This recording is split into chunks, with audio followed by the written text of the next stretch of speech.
This summer I was camping with my family, and we went swimming, and I got a sunburn, and a couple weeks later I was back home obviously, and putting on lotion. I noticed a lump on my breast, and I knew right away I needed to go in, talk to my doctor, just for the simple fact that I just lost, in the last year, I lost one brother to colon cancer. Another brother had lung cancer and prostate cancer, and he died. And my father died of pancreatic cancer at 62. These are all younger brothers, too, by the way. And my grandmother died of breast cancer. And my sister has thyroid cancer, younger sister. So there's a lot of cancer in my family. I knew when I found the lump that, you know, in my family, any kind of lump means get it checked out. Within, I would say, a couple of weeks of diagnosis that I'd already had a mastectomy, and then it was 2.5 weeks later I had my first infusion. Dr. Lemon, he kind of does an interview and he tells you what's going on. I felt really at ease. You know, he wasn't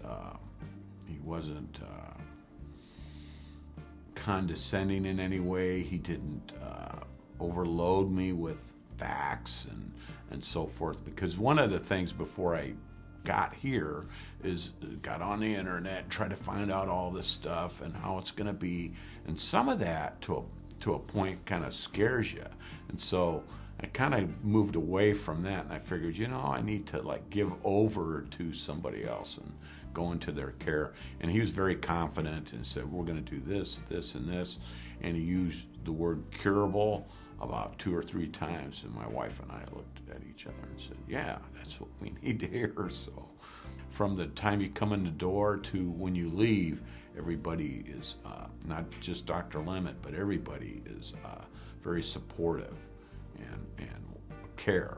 And that's a lot, you know, because you kind of feel like, because cancer's like an industry, you feel, you don't feel like you're in a cattle call, you know. There's individual treatment of each person, I think. Yeah. And the fatigue was massive. I'm a teacher, and so I teach 2 times a week for back-to-back classes, so I'm on my feet about 3 hours. And about, I'd say a half hour into the second class, my voice would kind of falter, my throat would get sore, I'd lose my energy, and it just, you know, it's just like suddenly you kind of hit this brick wall, and you realize that, you know, it's going to be a kind of a fight coming down the line, you know. And I held off telling my students.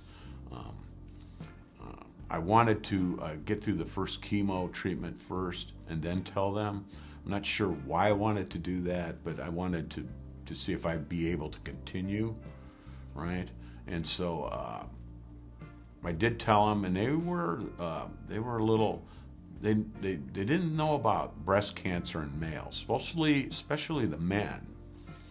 I noticed in my class, the boys, they kind of looked at, you know, their eyes got kind of wide, and I kind of assured them, I said, I'm not going to drop dead in class. I'm going to be okay. There are going to be days where I have bad days, and you're going to have to, you know, help me get through it, and, you know, and the burden will be on you to, you know. And, you know, I have strategies when I teach, so, you know, they're included. You know, I'm not just lecturing, right? So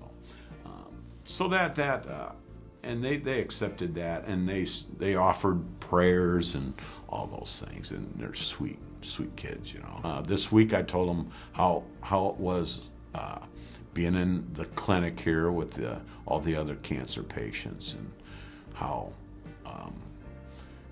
it's kind of heroic, the people here, really. You know, people are kind of quiet heroes. Everybody's fighting the fight, you know. Some people have a better chance than other people, but it's quite amazing, actually.